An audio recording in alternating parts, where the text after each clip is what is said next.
I spent years being the ultimate provider, a man whose entire existence was dedicated to ensuring my wife, Elena, lived a life of absolute luxury and security.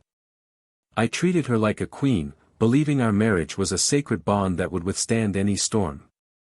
But while I was out there grinding to build our empire, Elena was busy entertaining a series of low-life losers, convinced that my devotion was a sign of weakness she could exploit forever.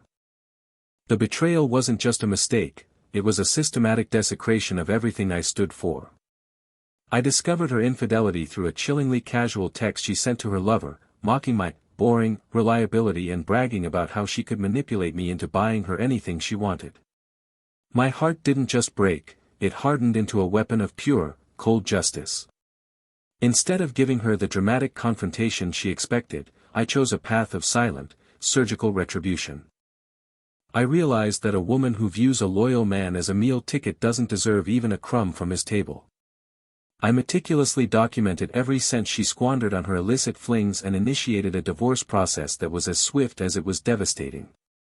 Because of her reckless behavior and a series of documented financial indiscretions, she was stripped of the massive settlement she thought was her birthright. The alpha male she cheated with vanished the moment he realized the fountain of my money had dried up, leaving her stranded in a reality she was completely unprepared for. Elena went from a multi-million-dollar mansion to a soul-crushing existence in a tiny, dilapidated apartment, working a menial job she despised just to keep the lights on. Meanwhile, free from her toxic influence, my business reached heights I never thought possible. I found a partner who actually values integrity, someone who sees my loyalty as a treasure, not a target. The ultimate karma hit when Elena saw me at a high-end gala months later, looking more prosperous and happier than ever. The look of pure, agonizing regret in her eyes was the only closure I needed. She thought she was trading up for excitement, but she ended up trading a kingdom for a handful of dust.